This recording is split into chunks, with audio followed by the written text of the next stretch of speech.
Good everyone. Today we'll continue our discussion further with the motion chapter.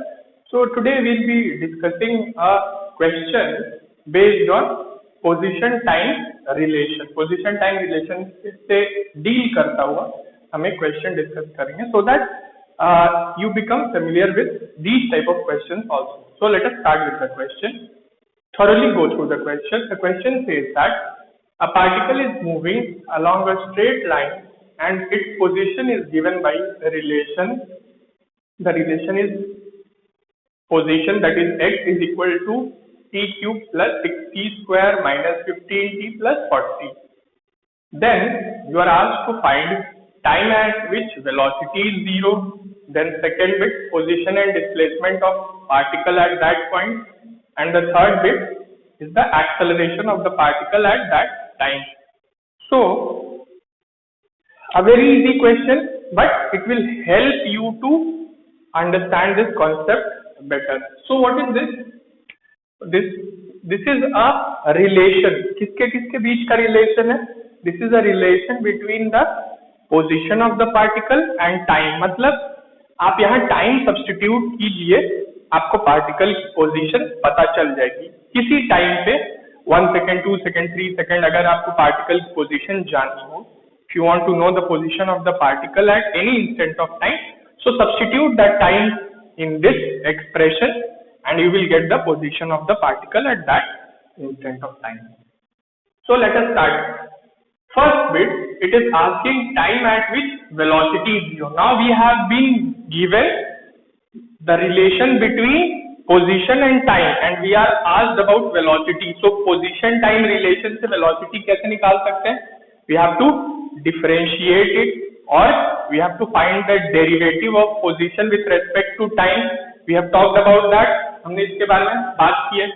तो differentiate कर लीजिए, इस expression को differentiate करिए, क्या मिलेगा? What will we get? dx by dt, velocity will be given by dx by dt. करिए differentiate, t cube का differentiation will be 3t square, 6t square का डिफरेंशिएशन करेंगे फिर it will be 12t minus 15t का differentiation 15 only, then 40 differentiation of constant is 0. So velocity क्या आ गई? 3t square plus 12t minus 15, ये velocity आ गई. मतलब किसी एक इंस्टेंट ऑफ टाइम पे अगर आपको पार्टिकल की वेलोसिटी जाननी है तो वो टाइम वहां सब्स्टिट्यूट कर दीजिए. You substitute that value of time and you will get the velocity of that particle at that instant of time. Now it is asking velocity 0 हो जाए. वेलोसिटी 0 हो जाए means this should be equal to 0. अब अगर आप ये quadratic बन गया, दिस इज अ क्वाड्रेटिक, ये क्वाड्रेटिक इक्वेशन बन गई.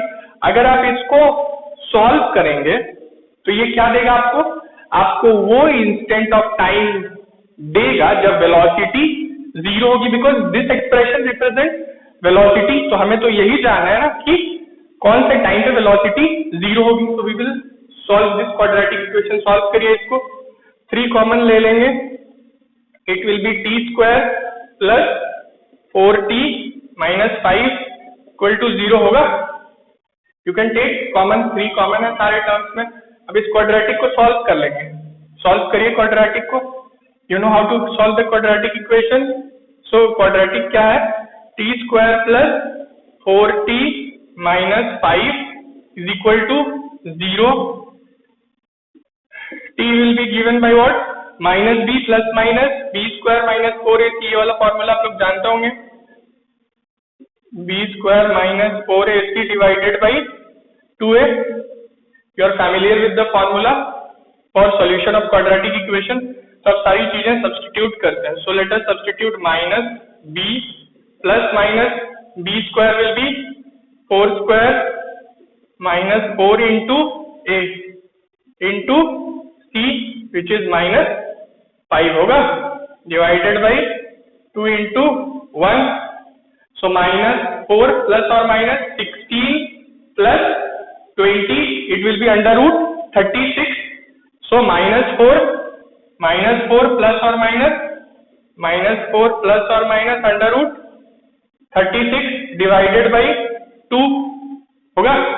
अब क्या लेंगे हम, -4 प्लस 6 लेंगे, √36 क्या होता है 6, सो √36 में कौन सी वैल्यू आप लेंगे, अंडर रूट की पॉजिटिव वैल्यू, क्योंकि अगर आपने -6 यहाँ पुट किया, √36 को -6 लिया, then time will come out to be negative, जैसा कि हो नहीं सकता। So we will take the positive value, so -4 plus 6 by 2 it will give you 2/2, that is 1 second.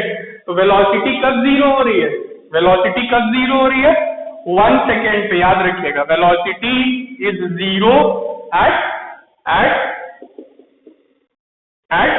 Time is equal to 1 second. जब time 1 second है तो velocity zero हो रही है। Now the second bit is asking you the position and displacement of the particle at that point. कौन सा point, जब time 1 second है। तो क्या आप जब टाइम 1 सेकेंड है तो पोजीशन बता सकते हैं, क्या करना होगा, टाइम 1 सेकेंड को अगर इस रिलेशन में सब्स्टिट्यूट कर देंगे, so we will get the position of the particle at 1 second. So position at t is equal to 1 second क्या हो जाएगी, रख दीजिए इसमें, x क्या होगा, let me write it as x1, x at 1 second. So 1 cube plus 6 into 1 square minus 15 plus 40, कितना होगा ये, कितना होगा ये, it will give you about 32 metre. इसको सॉल्व करेंगे कितना आएगा, 1 plus 6 minus 15 plus 40, it will be about 32 metre.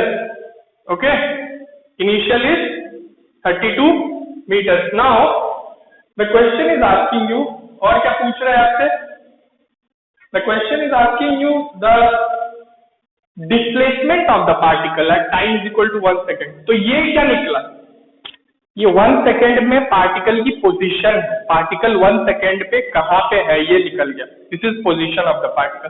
अब डिस्प्लेसमेंट कैसे निकालेंगे, डिस्प्लेसमेंट क्या होता है, दो पोजीशंस के बीच का डिफरेंस।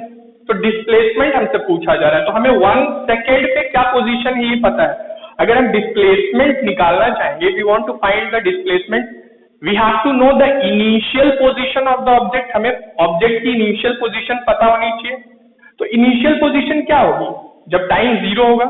कोई किसी चीज की इनिशियल कंडीशन कब होती है, जब स्टार्ट होता है कोई चीज, और when something start, so when something start at that instant time is equal to zero. So जब मोशन स्टार्ट हुआ होगा तो टाइम जीरो रहा होगा। तो ये तो पोजीशन है 1 सेकेंड पे। अगर हम इनिशियल पोजीशन निकाल लें, that is position at t is equal to zero, और दोनों के बीच का डिफरेंस निकाल लें, तो हमें डिस्प्लेसमेंट कितना हुआ 1 सेकेंड के अंदर ये पता चल जाएगा। So displacement can be calculated by position of the particle at 1 second minus position of the particle at 0 second, which is initial position of the particle. So remember this is 32 metre. अब मैं इसी को रब करके लिखूंगा। सो x1 कितना आया, remember this, x1 आया, that is displacement position at 1 second, कितना आया 32 मीटर। नाउ हमें पोजीशन कब निकालनी है, पोजीशन एट 0 सेकेंड। 0 सेकेंड मतलब इनिशियल पोजीशन, तभी हम डिस्प्लेसमेंट कैलकुलेट कर पाएंगे। सो x कितना होगा, सब्स्टिट्यूट कर लीजिए, 0 का cube plus 6, 0 square plus minus 15 into 0 plus 40, कितना आएगा, सीधा आप कैलकुलेट कर सकते हैं, it will come out to be 40 metre आएगा। तो ये क्या आया, ये x0 है या x0 बोल सकते हैं। x0 मतलब initial position of the particle. अब आपको इनिशियल पोजीशन पता चल गई, आपको position of the particle at 1 second पता चल गया, क्या हम डिस्प्लेसमेंट नहीं कैलकुलेट कर लेंगे, we can easily calculate displacement. So position at 0 second कितना है, 40 मीटर। सो डिस्प्लेसमेंट कितना होता है, डिस्प्लेसमेंट कितना होता है,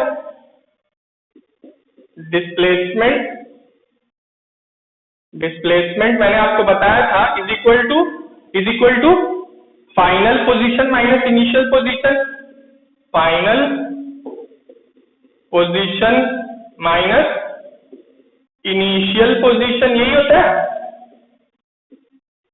है फाइनल पोजीशन क्या है? फाइनल पोजीशन क्या है? 1 सेकेंड पे ऑब्जेक्ट है तब वही उसकी फाइनल पोजीशन है। सो 32 माइनस इनिशियल पोजीशन क्या है? जब टाइम 0 है जो उसकी पोजीशन है वही इनिशियल पोजीशन है। जब मोशन स्टार्ट हुआ तो कहां पे था वो, that is the initial position. So 32 minus 40, 32 minus 40 कितना हो गया? -8 metre. So displacement comes out to be negative. इसका मतलब सिर्फ यही है कि the displacement is along negative direction, सिर्फ डायरेक्शन नेगेटिव है। नेगेटिव साइन का मतलब यही है। अब नेगेटिव एक्स एक्सिस है, वाई एक्सिस है, ये 1 डायमेंशनल मोशन है। सो किसी एक एक्सिस के अलोंग नेगेटिव डायरेक्शन में मोशन हो रहा है, मतलब डिस्प्लेसमेंट नेगेटिव आने का, यही है।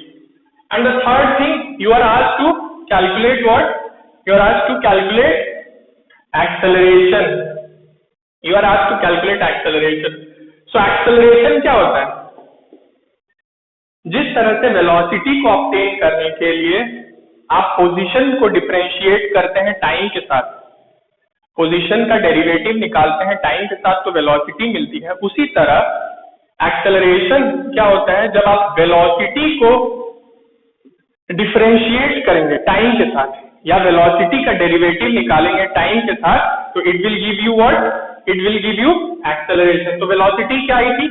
वेलोसिटी आई थी, हमने इसको डिफरेंशिएट किया था तो 3t square plus 12t minus 15, यही वेलोसिटी आई थी।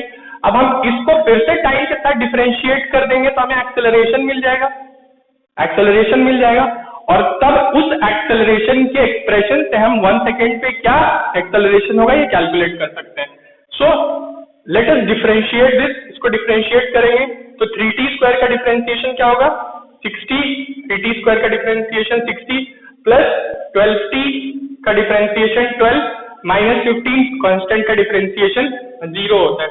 सो हमें एक्सेलरेशन कब निकालना है? एक्सेलरेशन कब निकालना है? t is equal to 1 second पे, तो सब्सटीट्यूट कर दीजिए 1 second, so 6 into 1 plus 12, so it will come out to be 18।